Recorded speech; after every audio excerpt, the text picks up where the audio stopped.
네, 반갑습니다. 오늘 8번째 복종의 훈련의 시간이 왔습니다. 복종의 훈련이라 생각하면 부정적인 이미지가 많이 있는데요. 우리 기독교 가운데에서 복종의 훈련이 없었다고 한다면 성경은 아마 기록되지 않았을 것입니다. 수많은 선지자, 수많은 하나님의 사람들은 복종을 잘 감당했습니다. 심지어 예수님께서도 복종의 훈련을 통하여, 복종의 삶을 통하여 인류 구원의 역사를 이루었다고 말할 수가 있습니다. 오늘 복종의 훈련을 통하여 우리 신앙생활에 그 훈련을 어떻게 적용하여 하나님의 은혜를 누릴지 함께 나눠보는 시간 갖도록 하겠습니다. 오늘 183페이지 영성훈련 8번째 복종의 훈련의 시간입니다. 복종의 훈련, 오늘 맨 위에 마틴 루터가 말한 한 구절을 읽고 시작해 보도록 하겠습니다. 그리스도인은 아무에게도 종속되지 않은 가장 자유로운 주인인 동시에 모든 사람에게 종속된 종이다. 이 복종훈련 가운데에서 중요한 개념이 나오는데 주인과 종의 개념이 나옵니다. 그리스도인이다 하면 모든 세상 가운데 하나님의 주권과 권능을 가진 자로서 마치 하나님과 같은 주인됨, 그런 권한이 있는 자들입니다. 아울러 동시에 그 권한이 있음에도 불구하고 모든 사람에 대하여 종됨, 마치 우리 예수님께서 이 땅에 오셨을 때에 세상 만물을 주관하는 주인 대신 주권을 보여주시기도 했지만 그 주권을 사람들을 위해서 정말 그 영혼을 구원하기 위하여 종됨도 노예가 됨도 거부하지 않았던 이 모습, 이것이 바로 복종이라는 훈련 가운데 가장 핵심적인 것입니다. 이 복종한다라는 내가 주인됨 그리고 혹은 종됨, 이 주인되고 종됨을 내가 선택한다라는 것이죠. 그것은 바로 자유와 연관된 단어이기도 합니다.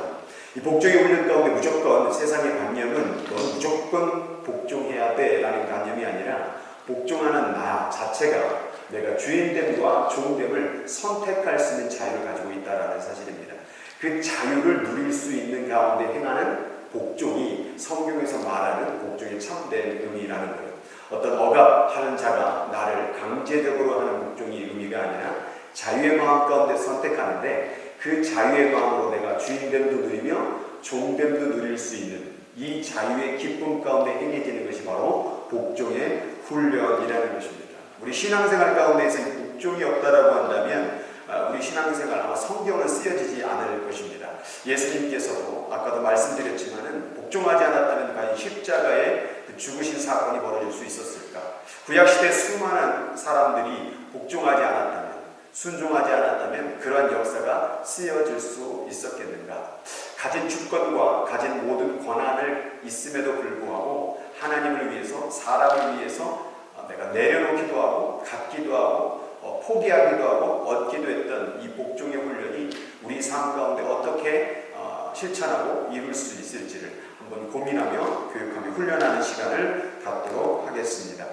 그래서 이 훈련 자체의 목적 가운데에서 자유의 마음을 잃어버리게 되면 이 훈련은 실패입니다. 지금 영성훈련하는 가운데에서 이게 좀 너무 부담되거나 억지가 되고 있다. 혹은 이걸 통하여서 내가 뭔가 맞춰야 되겠다. 근데 뭔가 불편하다라고 한다면 지금 훈련 가운데 지금 잘못되고 있는 겁니다. 지금 훈련의 목적 가운데에서 우리에게 가장 주고자 하는 하나님의 마음은 자유와 기쁨입니다.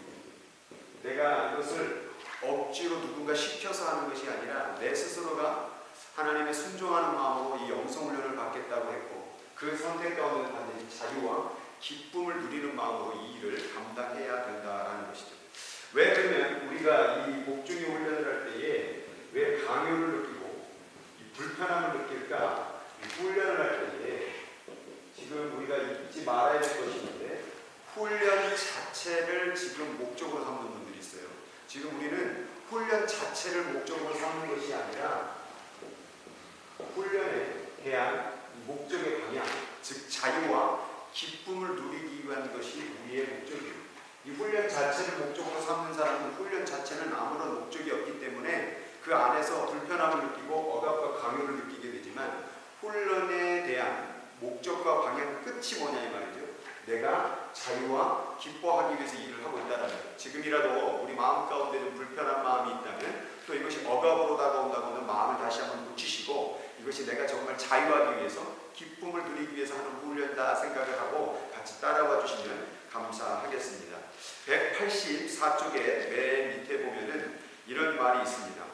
내 마음대로 되어야 한다고 생각하는 무거운 짐을 버릴 수 있는 능력, 내 마음대로 되어야 한다는 생각, 그것을 내려놓을 수 있는. 자, 아까 우리가 이 주인됨 그리고 종됨, 이것을 내 스스로가 선택할 수 있는 게 바로 복종이고 자유라고 말씀을 드렸어요.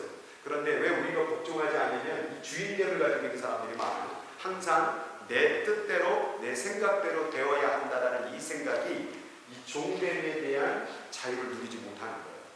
내 생각이 항상 맞는 거 아니에요. 내가 느끼는 감정, 내가 살아왔던 경험이 항상 맞는 거 아니에요. 때로는 우리가 내 생각도 내려놓을 수 있어야 된다는 거예요. 그것이 복종의 훈련 가운데서, 자유라는 의미 가운데에서 우리가 훈련되어야 될 부분이라는 거예요. 그래서 너무 주장하지 마세요. 너무 고집 부리지 마세요. 우리는요, 우리가 종 될 수도 있고 또한 주인 될 수 있는 자유를 누리는 사람이라는 것을 우리가 인식하고 살아가야 된다라는 거예요. 그럴 때 우리가 자유를 누릴 수 있는 것이죠.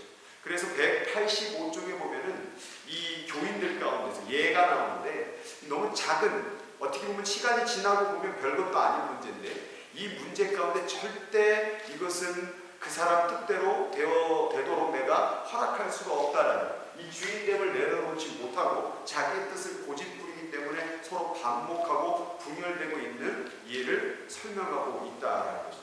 이 책에서는 180쪽 마지막 단락 가운데 이렇게 얘기합니다. 복종의 훈련을 통해서만 그와 같은 옹졸한 정신이 우리를 지배하지 못하도록 만들 수 있다. 한 곳에 치우친 그 마음이 바로 옹졸한 마음이라는 것, 그 고집스러운 마음을 내려놓는 것. 어떻게 보면 이 복종의 훈련이라는 모든 목적은 겸손을 기반으로 한 겸손 훈련이 아닐까 하는 생각도 해봅니다. 복종할 수 있겠는가라는 것은 겸손할 수 있겠느냐라는 거예요. 상대방을 위해서, 하나님을 위해서 내 뜻을 내려놓을 수 있겠냐 그 말이죠. 이 겸손이라는 것은요, 신앙생활 가운데에서 많이 강조하는 부분이기도 합니다. 그런데 너무나도 쉽게 생각하고 잊어버릴 때가 많죠. 여러분, 우리 기도할 때에 이 겸손, 복종할 수 있는 마음 달라고, 복종할 수 있는 자유를 누리게 해달라는 기도 제목이요, 우리 가운데 있어야 돼요. 이 사람들은요, 너무 고집이 세고 자기 생각이 있다 보니까 자기의 것을 쉽게 내려놓지 못합니다. 근데 점점점 신앙의 생활에 들어갈수록요, 내려놓을 수 있는 자유, 내 의견이 관철되지 않더라도 그것에 순종할 수 있는, 마음이 편해질 수 있는 마음도 누릴 수 있어야 된다는 거예요. 우리는 주인됨도 내려놓을 수 있어야 되고 종됨도 내려놓을 수 있어야 된다. 그 안에서 우리는 자유를 누릴 수 있게 되는 것이죠. 베드로전서 2장 18절 말씀에 보면은 사환들아, 종들아, 범사에 두려워하고 주인들에게 순종하되 선하고 관용하는 자들에게만 또한 아니라 까다로운 자들에게도 그러하리라라고 말씀하고 있습니다. 우리는 복종의 대상을 자기가 존경하는 사람이나 내게 뭔가 잘해주는 사람에게만 복종하고 순종하려고 합니다. 그런데 오늘 본문 가운데에서 까다로운 사람들, 또한 우리 삶 가운데 별로 유익을 주지 못하는 사람들을 위해서 나도 복종, 때로는 순종의 모습을 보여줄 수 있는 사람이 되어야 된다라는 거예요. 왜 그렇습니까? 이 복종 가운데에서 이따 뒤에도 얘기하겠지만 모든 목적이 있어요. 나 스스로는 자유와 기쁨을 누리지만 이 복종이라는 것 가운데에서 마지막 결론 가운데에서 뭐냐면 바로 상대방의 이 영혼을 구원하기 위함이라는 목적이 있다라는 거죠. 내가 왜 그 사람을 위해서 종이 됩니까? 내가 왜 그 사람의 말을 들어줍니까? 바로 그 사람의 영혼을 구원하기 위한 목적이 있었다라는 것이죠. 이것을 간과할 때 우리는 계속해서 내 주장만을 얘기합니다. 그러나 복종의 삶으로 선택할 때 나는 자유를 누리고 또한 그 복종하고 숙이는 삶이, 부러지고 겸손한 삶이 그 영혼을 얻을 수 있기 때문에 우리는 기쁨으로 나아갈 수가 있다라는 것이죠. 그래서 이 복종의 훈련을 하는 어떤 사람을, 영혼을 구원하기 위한 이러한 자세를 여기서는 뭐라고 하냐면 상호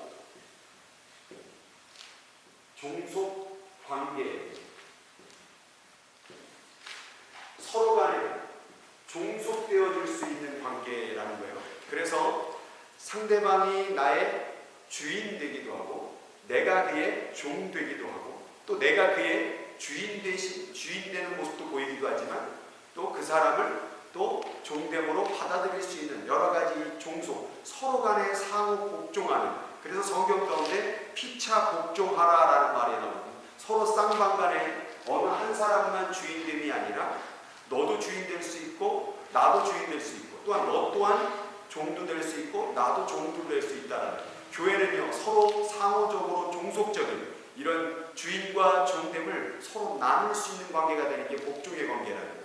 그래서 엄밀히 말하면 어떤 한 대상만을 복종의 대상으로 보는 것이 아니라 모든 사람이 나의 복종의 대상이 될 수 있다는 것이 이 책 가운데 또 여기서 말하는 핵심의 요지인 것입니다. 그래서 상대방에 대한 배려와 존중의 마음으로 내가 종됨을 선택하고 기쁨으로 그 길을 가는 것, 그게 오늘 복종의 훈련 가운데에서 자유를 누릴 수 있는 그런 마음이라는 거예요. 아까 까다로운 주인들에게도 복종하라는 얘기를 했을 때에 더 깊게 얘기해 본다면 좀 내게 불편을 주는 사람, 내게 아픔을 주는 사람들에게는 어떻습니까?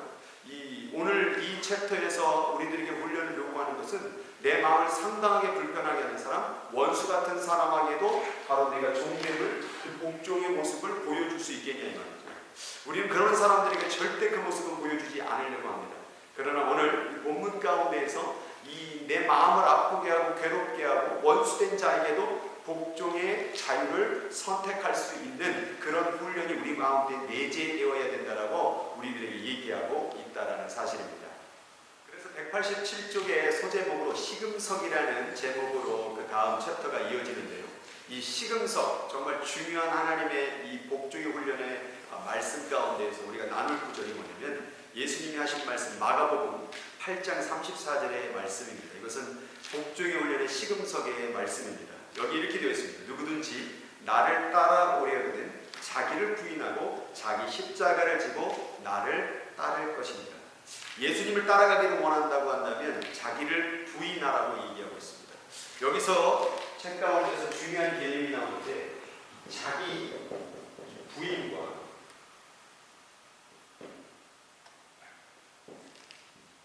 자기 멸시라는 단어가 나옵니다. 이 부인됨과 멸시함에 대해서는 부분적으로 혹은 중심적으로 큰 차이가 있는데요. 이 부인이라는 것은 자기를 부인한다라는 것은 창조의 선함, 창조의 그 선함을 긍정적으로 받아들이는 마음 가운데 이루어지는 현상입니다. 그래서 이 자기 부인으로 말미암아 우리 하나님께서 우리에게 어떠한 은혜를 베푸시고 우리에게 정말 먼 땅 가운데 주인 되시고 종 되신 그 모든 하나님의 은혜를 부어주신 그 창조의 긍정적인 의미를 바라보고 자기의 것을 내려놓는 것을 얘기하는 것이죠. 근데 자기 멸시는 좀 달라요. 이것은 자기 자신을 학대하고 미워하는 것입니다. 여기에 관련된 게 바로 금욕주의예요. 이 금욕주의자들은 자기가 미워요. 자기 몸, 자기 생각, 자기의 모든 것들이 아주 더럽게 느껴져요. 우리가 하나님 앞에 부인한다는 것은 단순히 자기를 미워하고 더럽게 여기는 것이 아니라 그 창조적인 그 하나님의 능력과 권세 앞에서 나를 긍정적으로 내려놓는 것, 그게 바로 긍정적 자기 부인이라는 거죠. 오늘 이 책에서 복종의 훈련이라는 것은 자기를 미워하면서 상대방을 높이고 주님을 높이는 것이 아니라 그 사람의 귀함을 느끼면서 그 창조적 선함과 그 창조적 행복을 누리기 위한 그런 선함 가운데 자기 자신을 내려놓는 그러한 것을 복종의 훈련이라고 얘기하고 있다라는 거예요.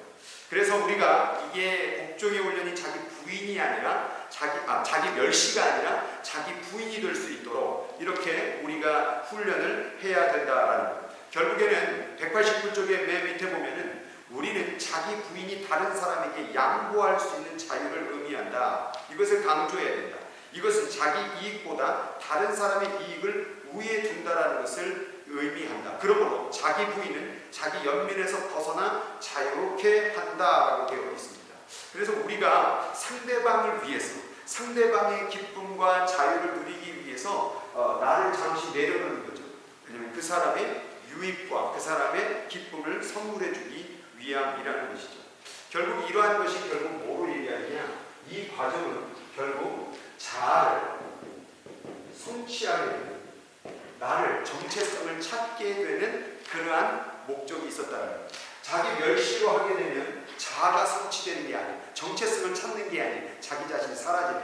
금욕주의는 자기 자신을 학대하고 자기 자신을 미워하게 되면 결국 나라는 정체성은 사라지게 된다. 그런데 성경 속에서 말하는 자기 부인은 창조적인 선함을 발견하고 그 가치 때문에 내가 상대방을 살려주기 위해서 내 생각과 방법을 내려놓고 말미암아 비로소 나라는 정체성을 찾게 되는 목적이 있다. 자기 멸시와 자기 부인이라는 이 두 가지 개념을 헷갈리지 말고 우리가 이 복종 훈련 가운데 내가 복종해야 돼? 나를 감히 무시해? 내가 너한테 과연 내가 이렇게 나를 내려놓고 복종해야 되라는 그런 억울한 마음이나 혹은 자기를 미워하는 마음이나 무시당하는 마음으로 이 일을 감당하는 게 아니라 나를 진정으로 하나님의 창조적 선함 가운데 찾아가는 길이라는 생각을 깨닫고 이 복종의 훈련에 감당하는 우리 모두가 되었으면 좋겠습니다. 그런 의미에서 190쪽에 거기 갈색 글씨로 나온 그 시를 한번 읽어보도록 하겠습니다. 찬송가인데요. 여기 조지 마티슨이 자기 부인이라는 찬송 가사인데, 주여 나를 사로잡아 주소서, 내가 자유케 해드리니 나의 검을 넘겨 드리게 하소서. 내가 승리자가 되리니 나 자신의 힘으로 설 때 인생의 위기에 처하오니 주의 품 안에 나를 가두소서. 나의 손이 강하여 지니. 나를 가둬달라, 나는 더 강해진다라고 표현하죠. 나를 내려놓을 때 오히려 내가 사는 역사가 일어나고, 내가 죽어질 때 주님은 나를 더 아름다운 존재로 만들어 가신다. 이게 바로 복종의 훈련의 묘미라는 것이죠. 191쪽으로 넘어가도록 하겠습니다. 191쪽 가운데에서 예수님께서 그 가르쳐 주신 위대한 혁명 가운데에서 나온 말이 뭐냐면, 이 위대함이라는 단어의 정의입니다.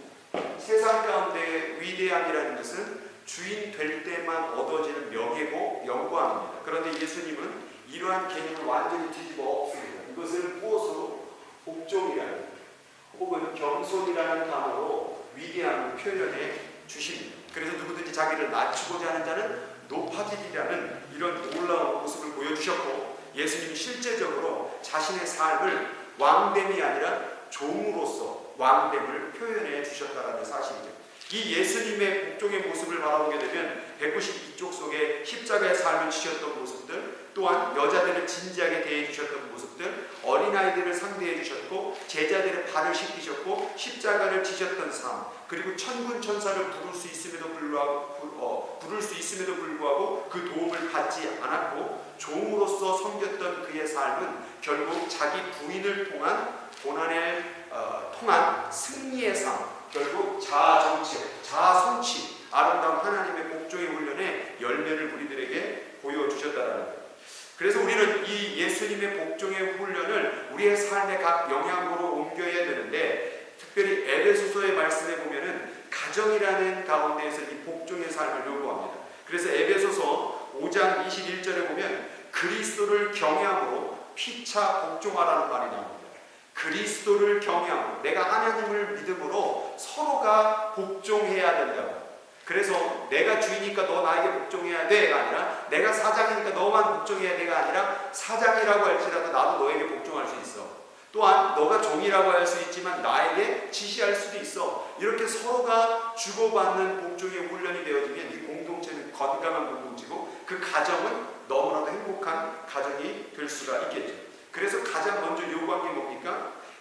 골로새서 3장 18절 22절에 보면은 아내들아 남편들에게 복종하라. 아내들아 남편들에게 복종하라. 아내들 열받겠죠.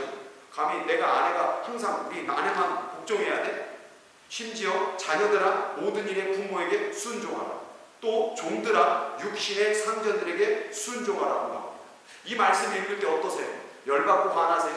아니, 그것을 통하여서 나의 겸손을 드러낼 수 있는 거예요. 그리고 하나님의 창조적 선함을 드러낼 수 있다라는 것입니다. 그러나 예수님은 이렇게만 그러나 골로새서는 여기에만 말하고 있는 것이 아니라, 바울은 3장 19절에 보니까 남편들아 아내 사랑하기를, 아비들아 너희 자녀를 노엽게 하지 마라, 상전들아 의와 공평으로 종들에게 베풀지니. 이게 뭐냐? 상호 종속 관계라는 거예요.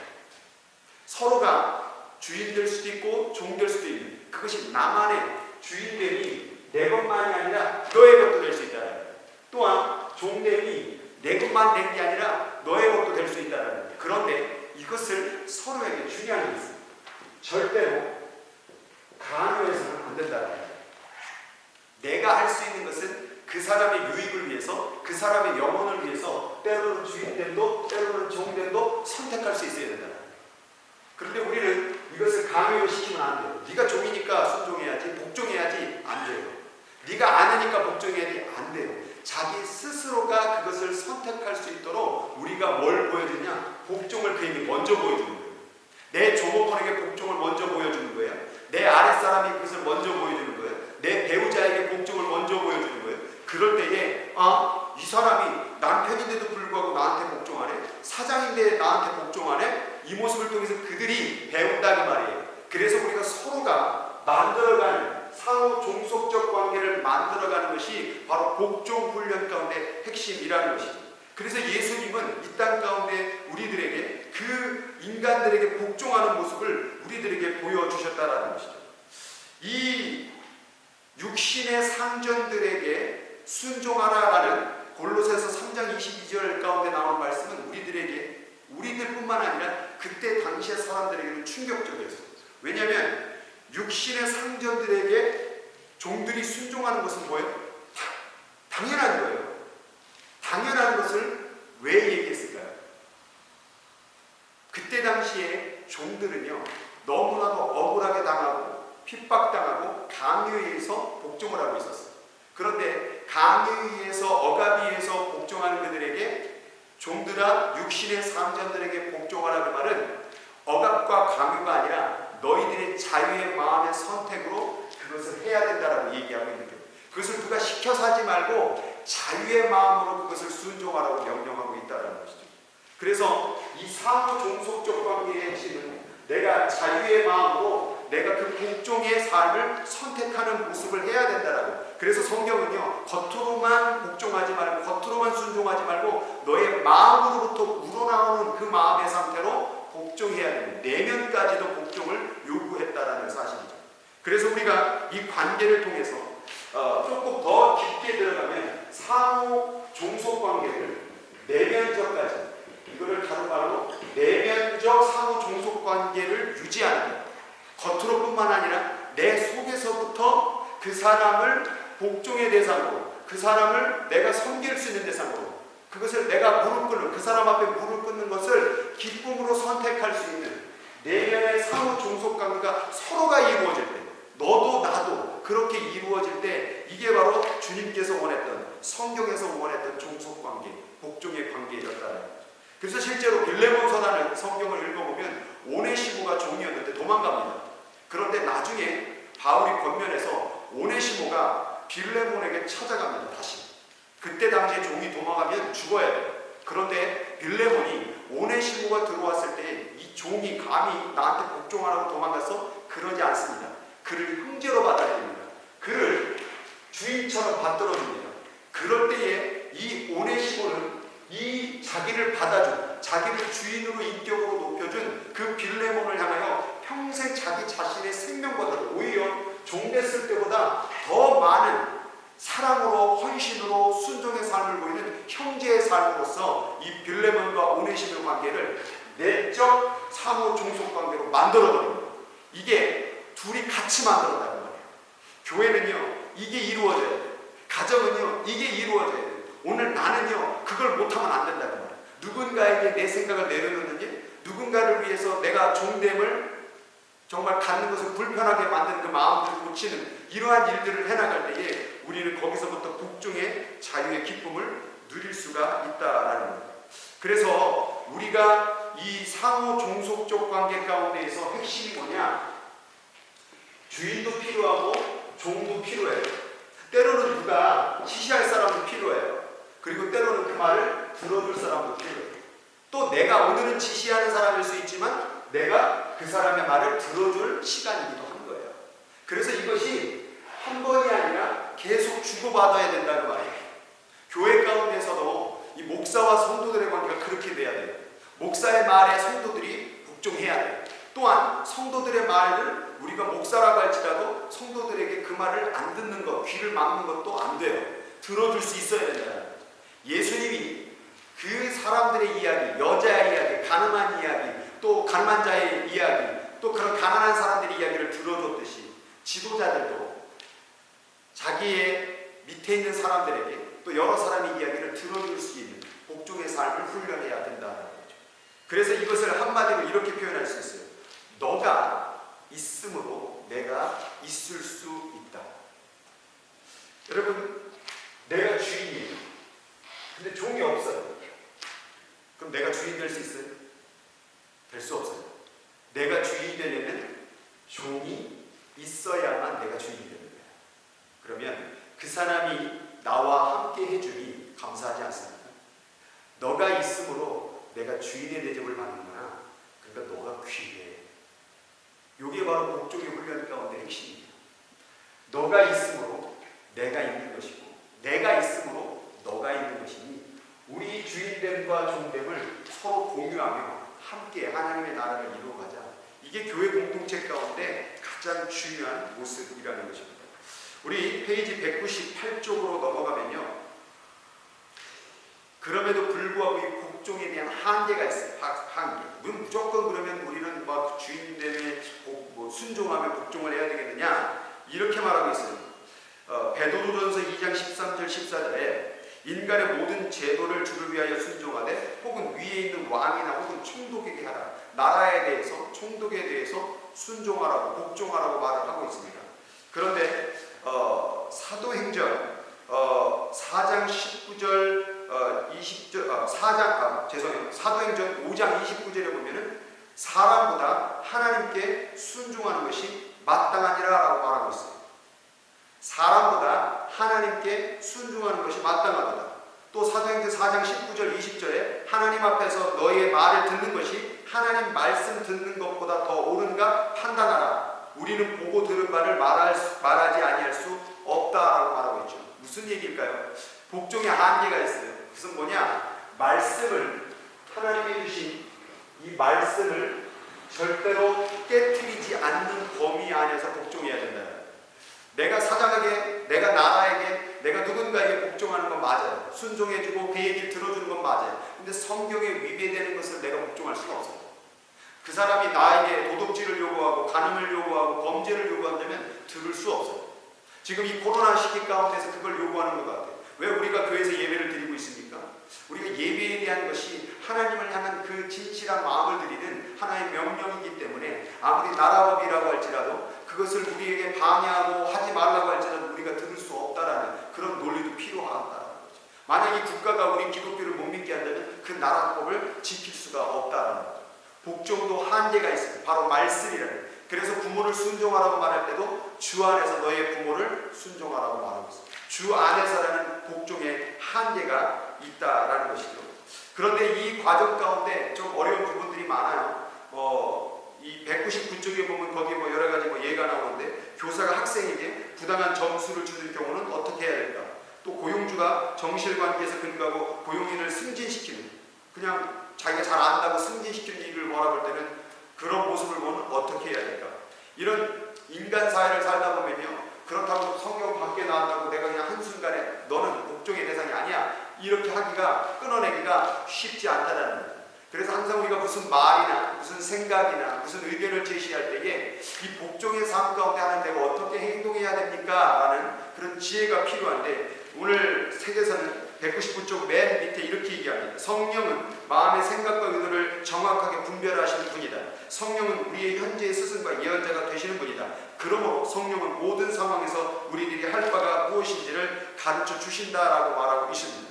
그러니까 우리가 그런 복종을 할 때에 한계의 부딪힘을 만나게 될 때 그냥 즉흥적으로 행동하지 말고 우리가 성령 안에서 하나님께서 바라시고 원하시는 뜻이 무엇인지를 차근차근 분별해 나가면서 확증이 될 때 때로는 결단할 수도 있어야 되고요.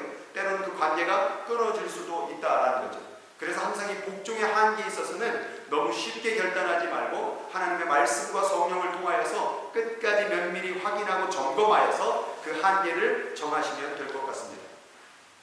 네, 이제 복종에 실제적으로 우리가 어떻게 그 행위를 이어갈지에 대한 내용을 7가지를 말씀을 나누려고 합니다. 첫 번째입니다. 첫 번째는 삼위일체라는 이 단어인데 이 삼위일체, 복종에 있는 삼위일체의 하나님을 향한 것이다라고 책에 쓰여져 있습니다. 무슨 얘기일까요?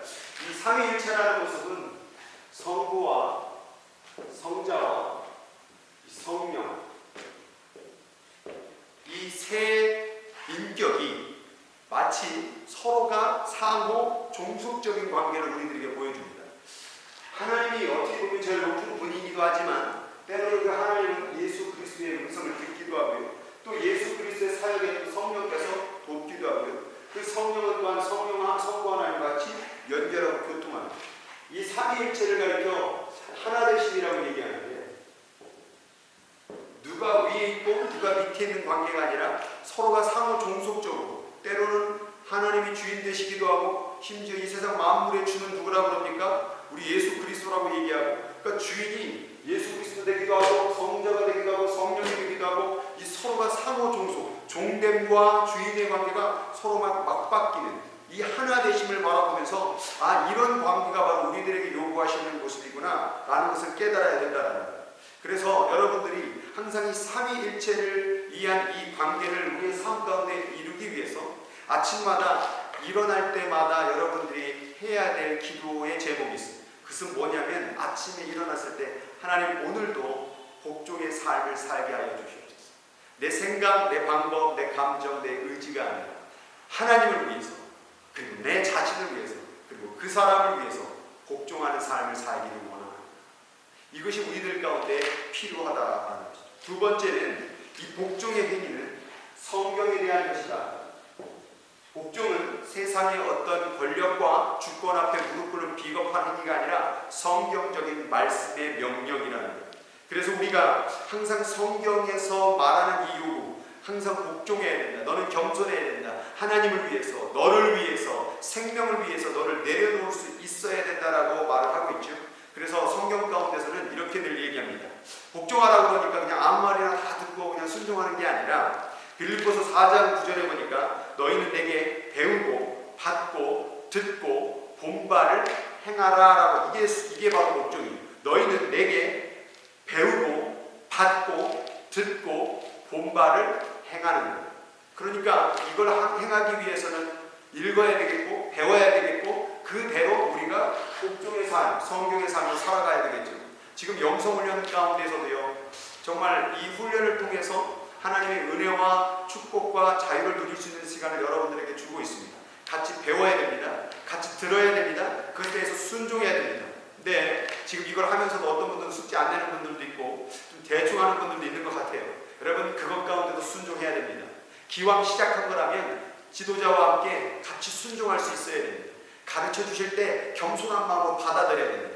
이거 가르치는 순간에도 그건 아닌 것 같은데 난 저건 안 들을래? 이게 바로 복종의 마음이 없는 거예요. 순종의 마음, 겸손의 마음이 없는 거예요.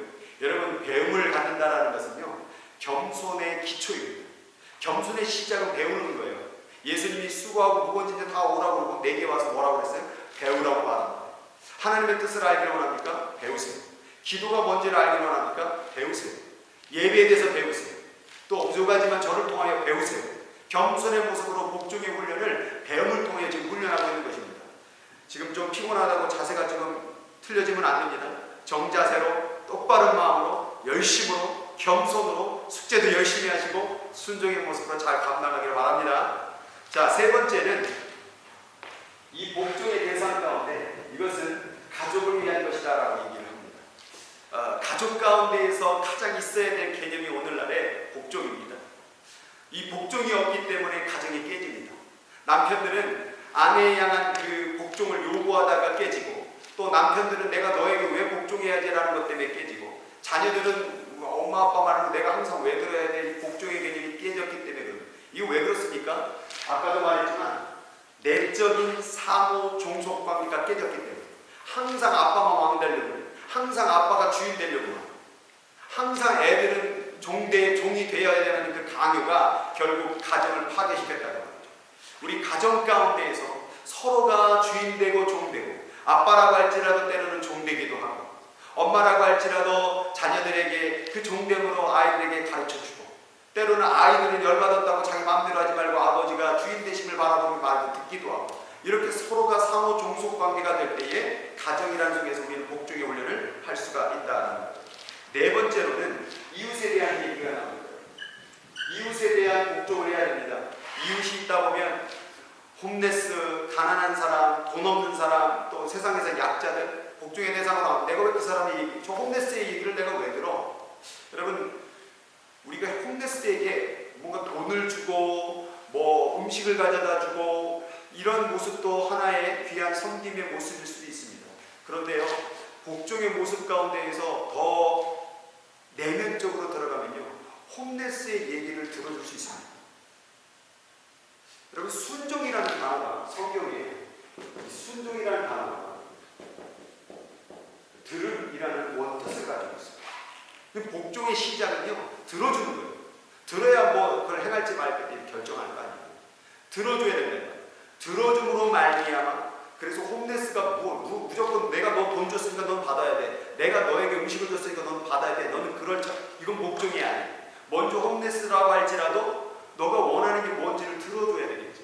그래서 우리들 이웃 가운데 내가 천하게 여기는 사람까지, 약하게 여기는 사람까지 들어줄 수가 있어요. 심지어 이 안에 이웃 가운데는 내가 미워하는 사람까지, 원수들의 얘기까지도 들어줄 수 있고, 원수를, 내 미워하는 사람을 주인됨으로 받들 수 있는 마음, 이게 바로 복종의 현장이라는 거예요.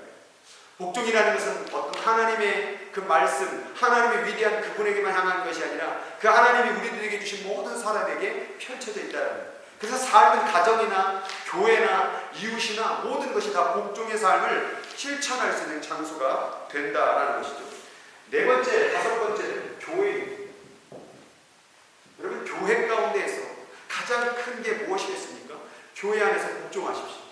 교회의 질서대로, 교회의 말씀대로, 교회에서 하나님께서 원하시는 방향의 질서에 대해 순종할 수 있어야 됩니다. 이것을 깨부시는 사람은 결국 하나님 이 삼위일체를 깨뜨리는 거고요, 성경을 깨뜨리는 가족, 이웃 없습니다.